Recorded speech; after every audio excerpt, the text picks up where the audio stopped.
Shalom, Assalamualaikum warahmatullahi wabarakatuh. Perkenalkan, nama saya Wislin Nelayan dengan NIM 19031104 Di sini saya menjadi moderator dari kelompok 30 kelas C dengan dosen pengampu Dr. Insinyur Gene HM Kapanto, Mikom MSC, dengan review jurnal evaluasi kinerja dan status keberlanjutan kawasan agropolitan Perpat Belitung.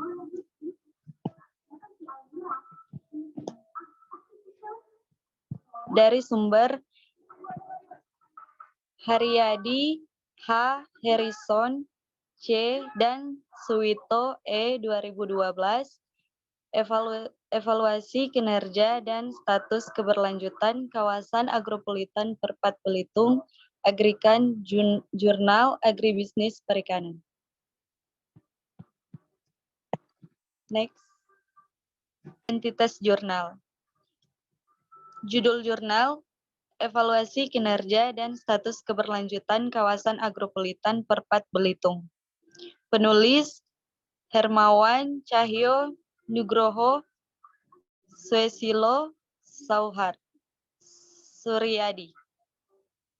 Tahun 2012, halaman dan volume halaman 24 sampai 30 dan volume 5.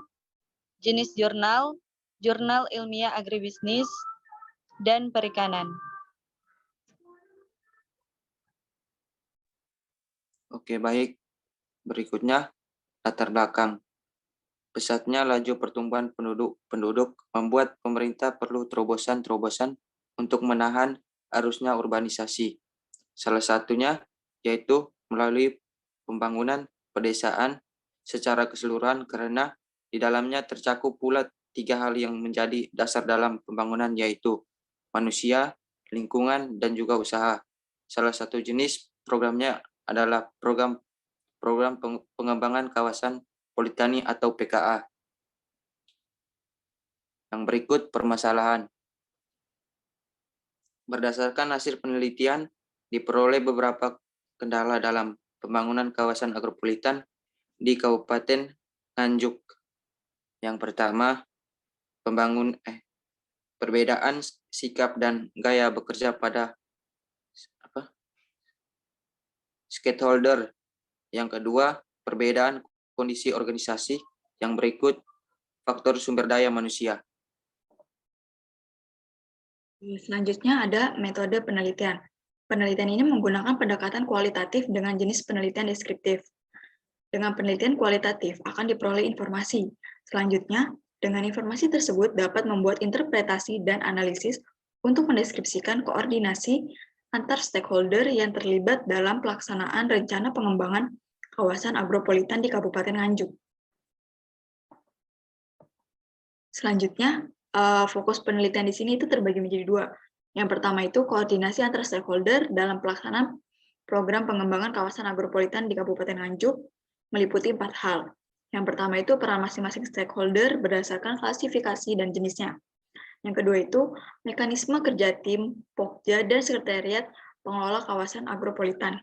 Yang ketiga, mekanisme koordinasi pemangku kepentingan dalam kawasan agropolitan.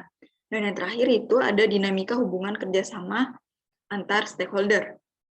Dan untuk yang kedua itu, lokasi penelitian ini ditentukan secara proportif, yaitu di Kecamatan Sukomoro dan Kecamatan Nganjuk, yang merupakan lokasi penetapan program PKA di Kabupaten Nganjuk. Pengumpulan data dilakukan melalui wawancara dengan teknik key person dan snowball sampling, observasi, dan dokumentasi. Analisis data menggunakan analisis interaktif dengan prosedur yaitu reduksi data, penyajian data, serta menarik kesimpulan dan verifikasi. Hasil penelitiannya berdasarkan Keputusan Bupati Nganjuk nomor 188/84/K/41.101.03/2017 2007. Tanggal 8 Juni 2007, pemerintah Kabupaten Nganjuk telah menetapkan kawasan agropolitan berada di 15 desa atau kelurahan di Kecamatan Nganjuk dan 12 desa atau kelurahan di Kecamatan Sukomoro. Klarifikasi stakeholder dalam pelaksanaan pengembangan kawasan agropolitan di Kabupaten Nganjuk dapat didefinisikan berdasarkan 3 analisis, yaitu yang pertama berdasarkan kepentingan, yang kedua berdasarkan tipologi, dan yang terakhir berdasarkan peran stakeholder. Hasil penelitian selanjutnya berdasarkan bentuk kepentingan stakeholder dalam perencanaan pengembangan kawasan agropolitan di Kabupaten Nganjuk terbagi menjadi 3 kategori, yaitu yang pertama stakeholder utama, yakni masyarakat di lokasi kawasan yang terkena dampak positif maupun negatif dari pengembangan kawasan agropolitan. Yang kedua stakeholder penunjang, dibedakan menjadi kelompok penyandang dana dan pelaksanaan kegiatan terdiri dari pemerintah desa dan SKPD terkait. Yang terakhir atau yang ketiga, stakeholder kunci, yaitu Bupati Nganjuk dan DPRD yang berperan di dalam menentukan dan membuat kebijakan untuk mendukung kelancaran pelaksanaan program.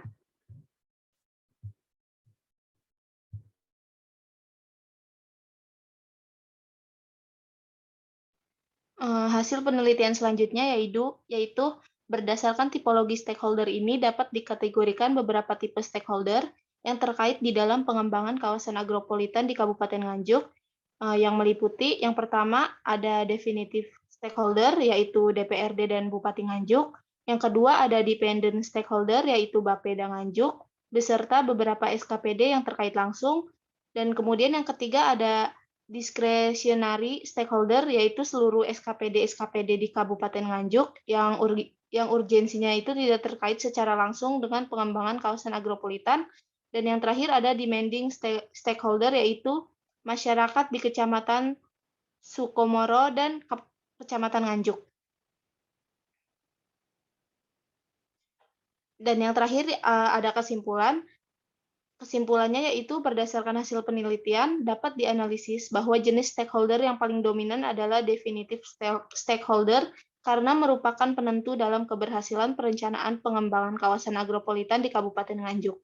Karena memiliki power, legitimasi, dan juga urgensi yang dimilikinya. Mungkin cukup sekian pemaparan materi, dikembalikan kepada moderator.